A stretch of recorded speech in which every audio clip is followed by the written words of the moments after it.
یہ دو کیفیات ہیں قبض اور بسط کی، جن کو کہ صوفیاء کرام نے یہ اصطلاحات، یہ عنوان دیے، قبض اور بسط۔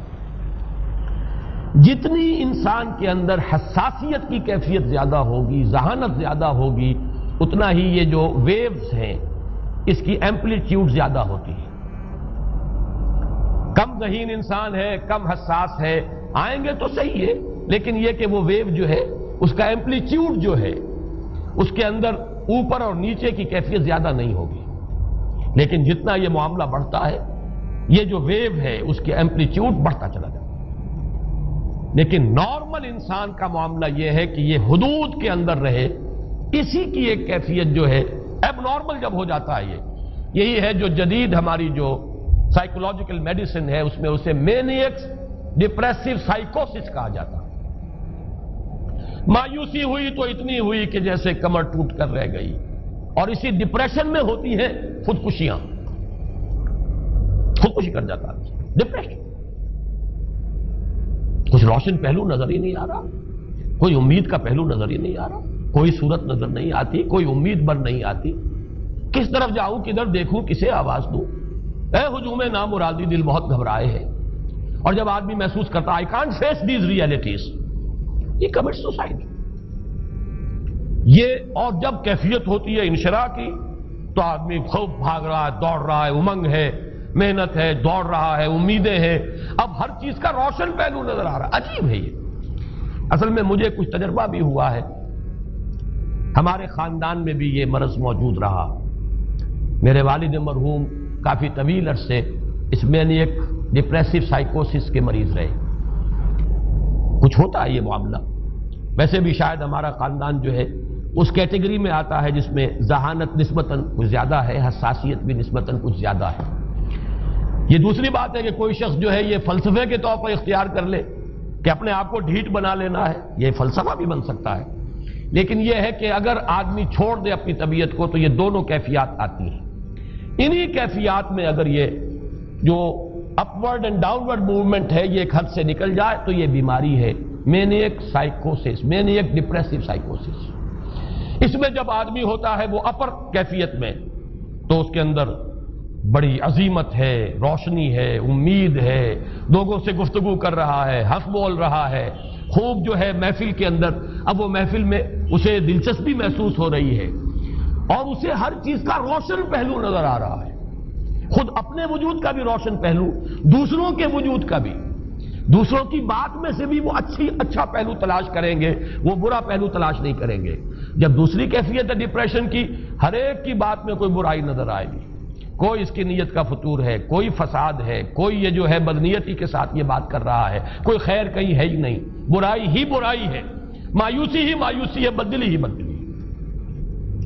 یہ ہے در حقیقت وہ کیفیت، اس کو غالب نے بہترین انداز میں تعبیر کیا ہے۔ ذہین اور حساس انسانوں میں ان کی جو ترقی ہے وہ انہی مراحل سے ہو کر گزرتی ہے، اور ہر ڈپریشن کے بعد، ڈپریشن میں اس سینس میں استعمال نہیں کر رہا یعنی بیماری کی حد تک پہنچنے والی ڈپریشن نہیں، صرف قبض کی حد تک پہنچنے والا معاملہ۔ ہر قبض کے بعد جب بسط آتا ہے تو آگے ترقی ہوتی ہے، جس کو آپ کہتے ہیں بائی لیپس اینڈ باؤنڈس، آدمی جو ہے چھلانگ لگاتا ہے، گویا کہ ایک درجہ جو پہلے تھا اس سے آگے درجہ انسان کا جو ہے اس سے بلند تر پوزیشن پر انسان پہنچتا ہے۔ ہر قبض کے بعد جو نیا بسط آتا ہے وہ ایک نئی کیفیت، نئی شان، نئی بلندی، نئی رفعت لے کر آتا ہے۔ اس کو غالب نے تعبیر کیا ہے بہت خوبصورت انداز ہے، رکتی ہے میری طبع تو ہوتی ہے رواں اور، یعنی شاعر بھی کبھی ایسا وقت آتا ہے شعر جو ہے وہ اس پر نازل ہی نہیں ہو رہا، شعر نہیں کہہ پا رہا، طبیعت میں رکاوٹ سی ہے، بندش سی ہو گئی ہے، کوئی کلام موضوع ہو ہی نہیں رہا۔ لیکن پھر جب یہ کیفیت جو ہے بدلتی ہے اور جب پھر بسط کی کیفیت آتی ہے، رکتی ہے میری طبع تو ہوتی ہے رواں اور، پھر اس کے اندر ایک جولانی نئی ایک کیفیت جو ہے انشراح کی، وہ ایک بالکل نئی کیفیت، نئی شان کے ساتھ۔ یہ ہے وہ معاملہ جو ان آیات مبارکہ کے پس منظر میں ہے۔ اسی لیے اب میں آپ کو اس کا حوالہ دے رہا ہوں، تفسیر مظہری میں قاضی ثناء اللہ پانی پتی رحمت اللہ علیہ نے بہت عمدہ بات فرمائی ہے کہ حالت قبض اگر کسی شخص پر طاری ہو تو اس حال میں اکسیر کا درجہ رکھتی ہے یہ سورہ مبارکہ، اس لیے کہ یہ نازل ہوئی ہے محمد الرسول اللہ صلی اللہ علیہ وسلم پر اسی حالت قبض میں۔ وَالضُّحَىٰ وَاللَّيْلِ إِذَا سَجَىٰ مَا وَدَّعَكَ رَبُّكَ وَمَا قَلَىٰ وَلَلْآخِرَةُ خَيْرٌ لَكَ مِنَ الْأُولَىٰ وَلَسَوْفَ يُعْطِيكَ رَبُّكَ فَتَرْضَىٰ أَلَمْ يَجِدْكَ يَتِيمًا فَآوَىٰ وَوَجَدَكَ ضَالًّا فَهَدَىٰ وَوَجَدَكَ عَائِلًا فَأَغْنَىٰ۔ یہ تمام آیات اب معلوم ہوگا کہ جیسے موتی پروئے ہوئے، ایک لفظ قبض، اب اس میں جو بھی واقعاتی اور جو میں نے آپ کو روایاتی جو بھی پس منظر بیان کیا وہ بھی فٹ بیٹھ رہا ہے، وہ خودکشی کا معاملہ بھی آ گیا، اس میں فٹ بیٹھ رہا ہے کہ بخاری شریف میں روایت موجود ہے کہ حضور فرماتے ہیں کہ میری طبیعت پر اس درجے اضطراب تھا، اتنی کیفیت جو ہے میری تشویش کی تھی کہ میرے دل میں بار بار خیال آتا تھا کہ پہاڑ پر چڑھ کر اپنے آپ کو نیچے گرا دوں۔ یہ سارے معاملات اب آپ کو محسوس ہوگا جیسے تمام کڑیاں جو ہیں وہ جڑ گئی، جیسے رات کو اب آپ اٹھ نہیں پا رہے، اضمحلال ہے، اعصابی جو ہے اعصاب اس درجے متاثر ہو چکے ہیں۔ صرف یہ ایک احساسات کی کیفیت نہیں ہے، آپ کی قوت فعلی جو ہے، قوت عملی، وہ بھی اس درجے متاثر ہو چکی ہے کہ کئی راتیں گزر گئی اور آپ رات کو نہیں اٹھ سکے، جس پر کہ ام جمیل کو یہ کہنے کا موقع مل گیا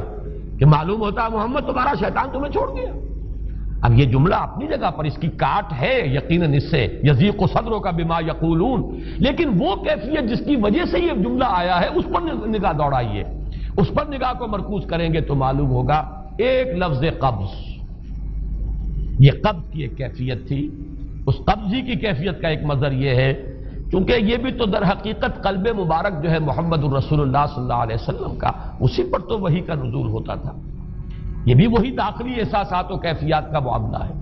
یہی بھی در حقیقت یہ واردات قلبیہ ہی کا سارا معاملہ ہے، اس کو آپ خارج سے تعبیر نہیں کر سکتے، نہ بھی کوئی ایسے مصائب تھے، نہ ایسی کوئی مشکلات تھیں، نہ ابھی کوئی رد و قضا ایسی شروع ہوئی، نہ ابھی کوئی بحث و نزاع کا معاملہ ایسا ہوا، نہ کوئی ابھی کوئی فزیکل پرسیکیوشن شروع ہوئی، یہ سب داخلی ہی کیفیات ہیں، اور ان داخلی کیفیات کے حوالے سے ان سورہ مبارکہ کو اگر صحیح سمجھا ہے تو صوفیہ نے سمجھا۔